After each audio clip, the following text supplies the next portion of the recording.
I'm joined here today by the one and only, of course, you know who I'm talking about. It's the Savage herself, Gillian Robertson, set to fight Paulina Botelho at UFC Fight Island. Gillian, what's going on? How are you? I'm excited for this fight coming up. I'm heading out to Abu Dhabi a little bit early, so about in 10 days I'll be on my way to Vegas. I'm super excited about that. Super excited to see everything on the way there. And just the trip to Abu Dhabi is going to be awesome. Right, it's a big experience. You're going to Vegas. You guys have to do like a quarantine before you leave, right? Yeah, I believe we fly to Vegas, we take our COVID test, do a 2-day quarantine, then go ahead and fly to Abu Dhabi, do another 2-day quarantine there. I believe there's 5 COVID tests during fight week, and well, like from leaving Vegas to getting back home. So it's gonna be a lot. Right. Are they still doing the nose swab, or is it a little bit less painful with the? I guess it's the mouth swab or whatever it is now. The mountain is like that's what we did last time in Vegas, and it wasn't that bad. But from what I've seen on videos, they're doing the nose one to go to Abu Dhabi. So I'm not looking forward to that. And, as someone who has taken the nose one, let me be the first one to terrify you about it. But that hurt. I'm gonna be honest with you. That one really hurt. Like I was not expecting that.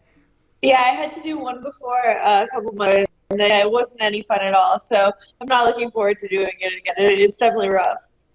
Right, I feel bad about it because I had some old lady come out before me and she was like, "Oh, it's like a tickle." So you're like, "Well, if an old lady doesn't hurt, right? Like I'm a man, I can do this." But no, that I'll be honest with you, that hurt.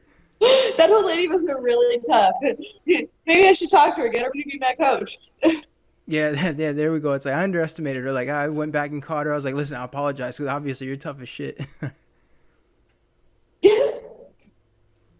All right, so let's talk about this fight a little bit because you are taking on Poliana Botelho. First things first, how did this fight kind of come together? Like, was there any negotiations with other opponents, or were you just kind of told like this was the person who was next? There was some negotiation with another opponent a couple months back, and it was short notice. It was like 3, 4 weeks notice, I believe. So my opponent said no, said yes, and unfortunately that match didn't happen. I believe she's matched up with someone else at the moment. So this was the second matchup that I got, and I'm happy to get it though. No matter what, I'm happy to be back in there. Last time we saw you was, of course, in a grappling bout. How was that experience for you? I mean, is that just because you enjoy grappling so much, or is it about trying to stay, I guess, match fit?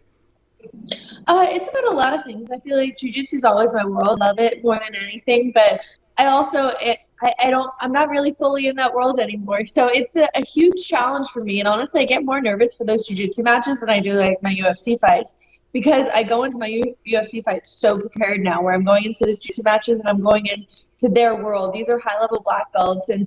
All they do is no gi jujitsu. When I'm focused on all these different things, it's hard to keep up with them. But yeah, it's putting myself out there, giving myself the extra pressure, and just being able to compete at a high level. I love doing it. And so, what kind of benefits does that give you for your MMA game? Because I assume it must help you sharpen your ground game. I mean, it has to, right? Oh yeah, these girls are next level compared to MMA girls. Like I said, all they do is focus on no-gi jujitsu, so it's a whole different world doing no-gi jujitsu versus no-gi MMA because girls don't want to play on their back when they get punched in the face. Where in Right.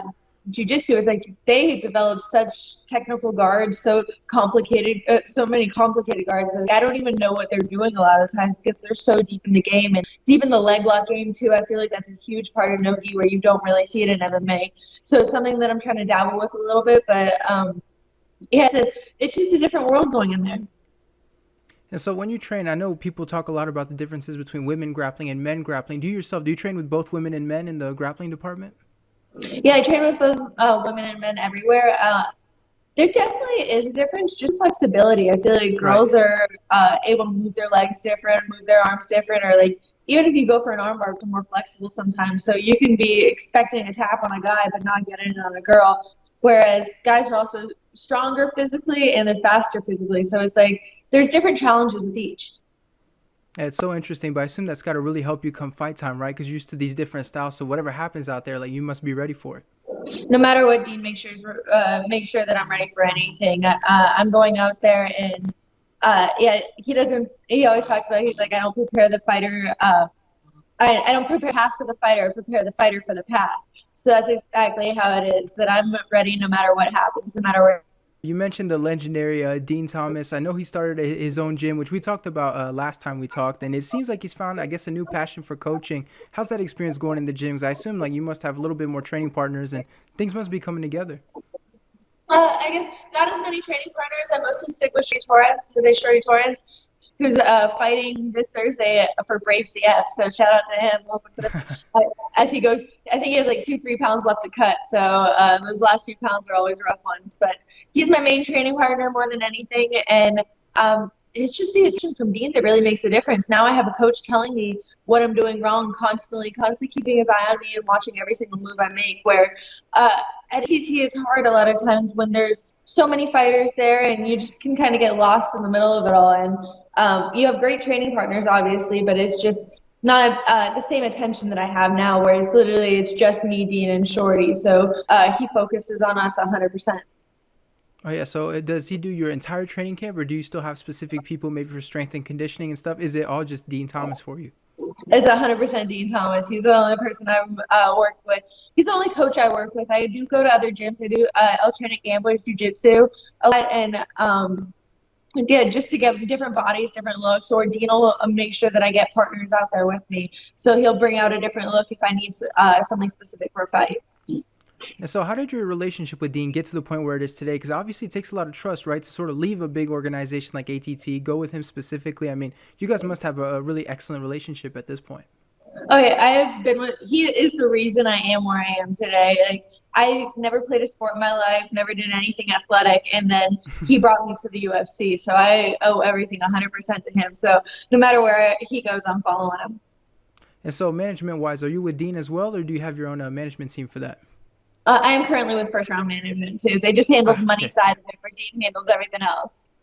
Yeah, so that's got to be great for you to have that team, right? Because it really takes like the pressure off. You can just focus on, okay, I have a fight coming up, and you get to focus strictly on that. Oh yeah, 100%. It's just that's all I like to focus on. So it's like I'm willing to do whatever to make sure that this is my main focus. This is everything I have, and yeah, it's what I love to do. So I want to do it the best way I can. For sure. I want to talk about your last fight a little bit. Obviously, it was a great performance against Courtney Casey. I don't need to tell you that. You got the submission out there. How do you sort of look back on your performance in that fight? I guess I'm not necessarily proud of it. I feel like it was a boring fight for me. I was able to stay dominant the whole time, but I wasn't able to do damage like I wanted to. Um, of course, like Courtney Casey's no slouch either. She's brought a lot of tough girls to decisions. So the fact that I was able to finish her, I am proud of that. But I just wish I could have done a little bit more damage on the ground. She was very threatening on the ground too. She was constantly going, switching her hips, trying to go for arm bars, trying to do things. So it was just making me defensive where I felt like I couldn't strike. So I've been working a lot on that and working on my ground and pound. So I'm hopefully able to display it a lot better this next fight. And so how important was that fight for you mentally and even in some ways physically? Because I think last time we'd seen you was against Barber. I mean, you did have another fight fall off before that. Like, how beneficial was that fight against Courtney Casey for you? Oh, I was just waiting for it forever. Yeah, Since I fought Macy Barber, it was 8 months in between my fight, and that's right. I think the longest layoff I've ever had, like amateur or pro. So that's the longest time period I've ever had off of fighting in I think 6-7 years now.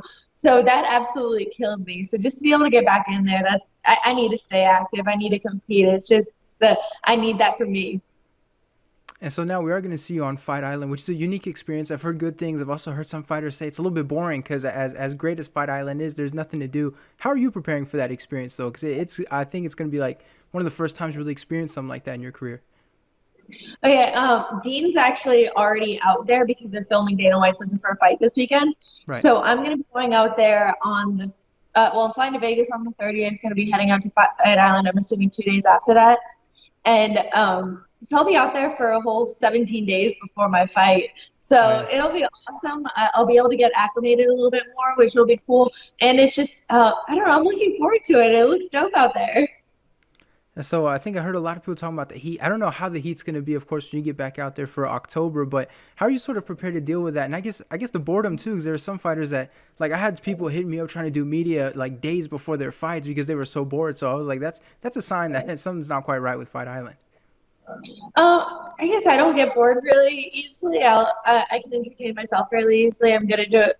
Dino and I will probably be working twice every day, and then other than that, I'm not too worried about the boredom issue. But and I'm currently in Florida. I know it'll be a little bit hotter, but we're pretty used to the heat over Right. That's here. yeah. That's true. And so with Fight Island though, are you going to be one of those fighters that's going to be prepared to fight more than one time if the opportunity comes? Like, are you going to stay ready, or are you just going there strictly for the one fight? I'm ready no matter what. I'm waiting for the call at every single moment of every day. So the second this fight's over, the second I'll be ready for another contract. For sure. And speaking of though the current contract against Botelho, I feel like we've talked about everything except that fight. But just what are your thoughts on your opponent as you head into this fight? I don't feel like she's had necessarily the toughest matchup since she's been in the UFC. She's 3-1 in the UFC currently. Her one test really was Cynthia Cabello, and she lost first round with that one. The other three girls that she fought aren't necessarily superior girls. They're either have losing records in the UFC or have been cut from the UFC. So uh, I don't necessarily think she's at my level. I think it's going to be a quick fight for me. And so, what do you think of the matchup in this one? Obviously, it sounds like you like it, but I assume you've seen things in the ground game that you like about this matchup. Oh, 100%. I think it's going to go fairly similar to how Cynthia's fight with her went. Hopefully, I can finish it sooner than that. I know she finished it at like 4 minutes, so I'm hoping to All right. beat her record. But rear naked choke's my thing, and I'm always headed towards the throat. So that's always what we expect. For sure, and we've seen that in all your past couple fights. So, what is a victory in this one? Say you go out there, you get the impressive submission victory, like we've known that you've done in the past. What does that do for your career, even with the fans, with the UFC? Like that's got to put you in a good spot. Oh yeah, especially after my last fight, I beat Ronda Rousey's record for the most submissions in the UFC. So this is just setting the bar even further. I don't want to let any of these girls be able to catch up to me. And so, what does that mean for you? Speaking about Ronda Rousey, what did it mean for you beating her record? Because Ronda, people have kind of a complicated relationship with her, right? Some of the women see her as a pioneer, others didn't like the way she finished out her career. I mean, what did you think of the whole, beating her record, and what does Ronda kind of mean for you?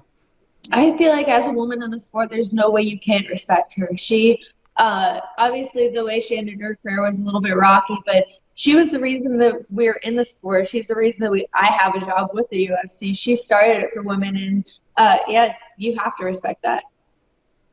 For sure, that makes a lot of sense. One last question for you, kind of an easy one, and you've given me the same answer every time I've asked it. But how do you see this fight playing out come in October? um, yeah, it's the same answer every time. And no matter what, you can ask me this 5 years down the road. It's like the rear naked choke's my go-to thing, and all these girls know I'm gonna get it. I'm still gonna get it, so that's where I'm headed every single time. There we go, coming for those throats. Thank you so much for the time, Jillian. I really appreciate it. It's a pleasure as always, and we're looking forward to watching this fight. No, thank you so much. It's a pleasure talking to you.